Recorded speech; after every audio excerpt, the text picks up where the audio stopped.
तुम्हारे बिजली से जुड़े जो भी काम हैं उन्हें तुम हो सके तो पहले से करके रखा करो। एन मौके के लिए मत छोड़ा करो।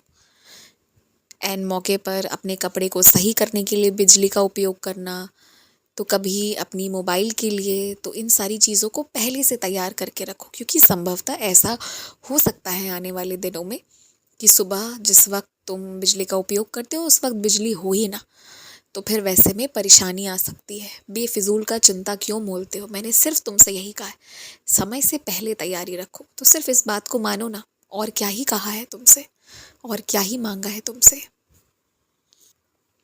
इस बार मैं अपनी कृपा से और कुछ लोगों के मन को परिवर्तित करके और कुछ लोगों की परिस्थितियों को परिवर्तित करके तुम्हें एक अच्छी सी छुट्टी देने वाला हूँ।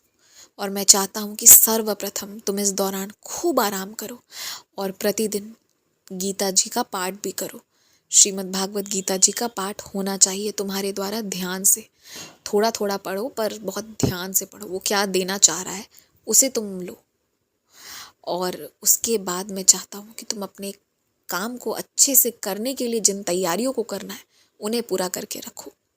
तुम्हें लगता है कि कोई नई तकनीकी आ गई है जिसके बारे में तुम्हें पता नहीं है, तो धीरे धीरे हिम्मत करके पढ़ के सुन के मदद लेके पर उस पर काम करना शुरू करो। जब तक आश्रित रहोगे ना, लोग फ़ायदा उठाएंगे, और फ़ायदा उठाने से ज़्यादा कि सब कुछ होते हुए भी अपने आप को लाचार क्यों महसूस करवाना है तुम्हें।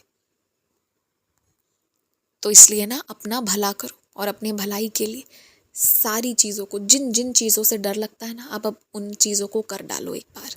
एक बार डर हट जाएगा, उसके बाद ये समस्या आएगी ही नहीं।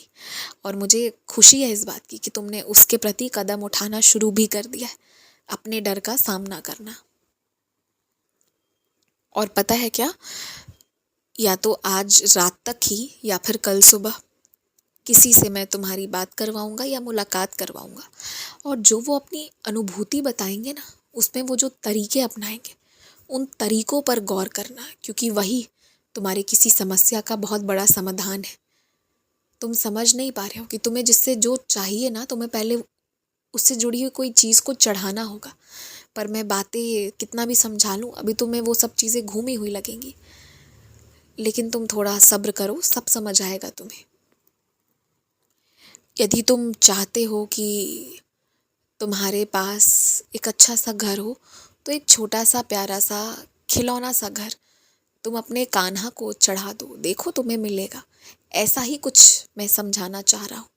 ये एक छोटा सा उदाहरण दिया, पर इसे बड़े तरीके पे मैं विश्लेषण नहीं करूँगा। तुम रुको, तुम्हें जहाँ से जो चीज़ चाहिए ना, उसके लिए पहले तुम्हें कुछ देना पड़ेगा, उसके बाद तुम्हारा काम होगा। और वो कैसे होगा, उस वार्तालाप का इंतज़ाम कर चुका हूँ। अब होगा, तुम्हारी समस्या का समाधान होगा। जिसने तुम्हारे पैसे हड़प रखे हैं ना, वो अब लौट जाएंगे 1-1.5 सालों में। सब अच्छा हो जाएगा, खुश रहो, मुस्कुराते रहो।